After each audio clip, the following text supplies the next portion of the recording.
Du coup, bonjour à tous. Aujourd'hui, on se retrouve pour continuer la petite série pour découvrir chaque personne d'Actinum. Et aujourd'hui, c'est Pierre-Marie qui est avec nous. Donc, merci Pierre-Marie d'avoir accepté cette petite interview.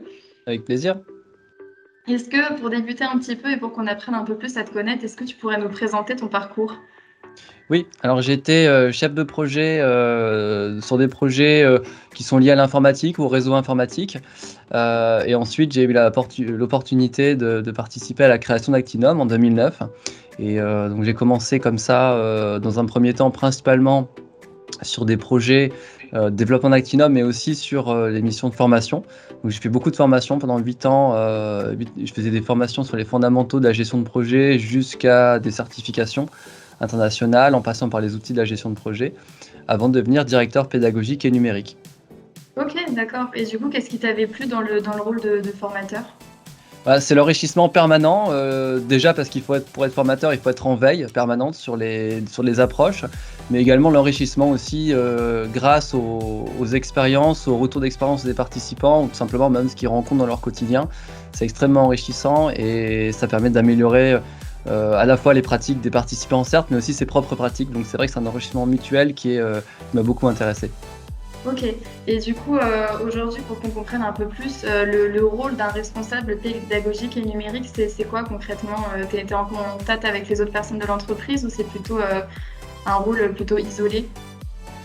Alors le rôle déjà, ça va être de s'assurer que la pédagogie est vraiment au service des clients, c'est-à-dire de proposer des modules pédagogiques intéressants qui sont vraiment en lien avec les problématiques des clients, mais aussi qui apportent les réponses à ces éléments-là. Donc ça veut dire travailler les supports de formation, travailler les programmes, les déroulés pédagogiques avec l'équipe de formateurs, mais également l'équipe aussi au sein d'Actinum. Et donc en ce point-là, c'est vrai que ça m'amène à travailler avec aussi bien l'équipe commerciale que l'équipe administrative pour s'assurer qu'on est vraiment aligné dans ce qu'on propose aux clients, dans ce qu'on fait en réalité et qu'on satisfait des besoins de développement de compétences des participants. Ok, donc c'est vraiment quelque chose qui est important pour toi d'être au contact, que ce soit des stagiaires ou des personnes au sein de l'entreprise Actinum? Alors c'est vital parce qu'effectivement ça va me permettre de récupérer des informations déjà de la part des clients que j'ai pas peut-être forcément en direct, c'est plutôt l'équipe commerciale qui les voit plus, donc c'est effectivement indispensable d'avoir ces retours des clients. Je participe moi-même parfois à des rendez-vous avec des clients, notamment sur des parcours un peu sur mesure, même totalement sur mesure. Et intéressant aussi d'avoir des retours de la part des autres équipes pour savoir comment se déroulent certaines formations.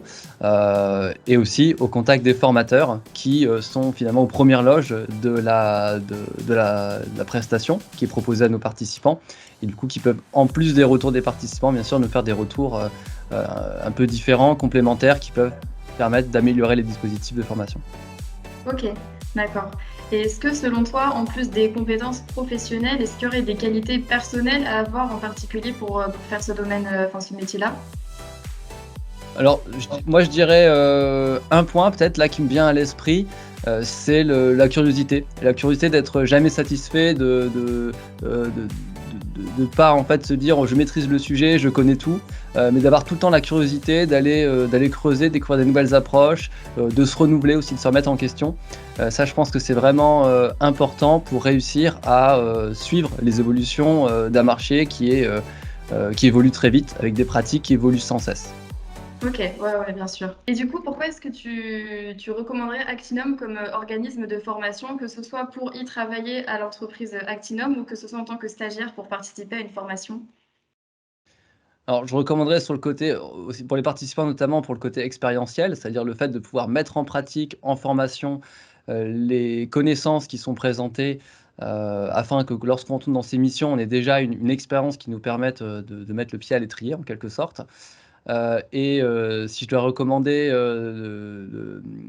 à quelqu'un de travailler chez Actinum, c'est plutôt, pour la bonne ambiance, le côté familial, le côté, où on partage, tous une même vision de la formation et de la faire vivre. Donc ça, c'est très enrichissant aussi. D'accord, ok.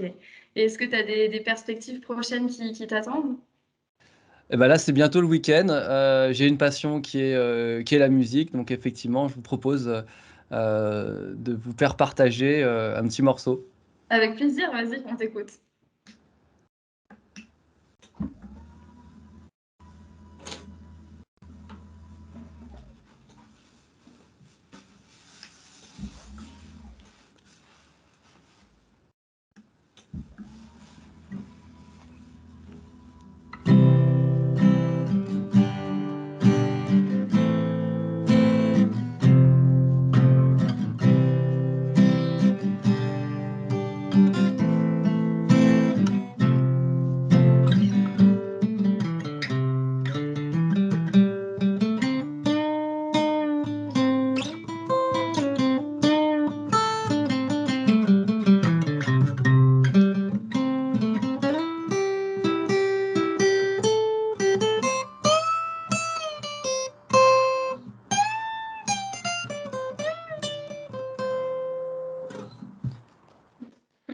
super, bah, merci beaucoup en tout cas Pierre-Marie déjà pour ce super morceau et puis de nous avoir fait découvrir un petit peu ton parcours et ton expérience au sein de Actinum.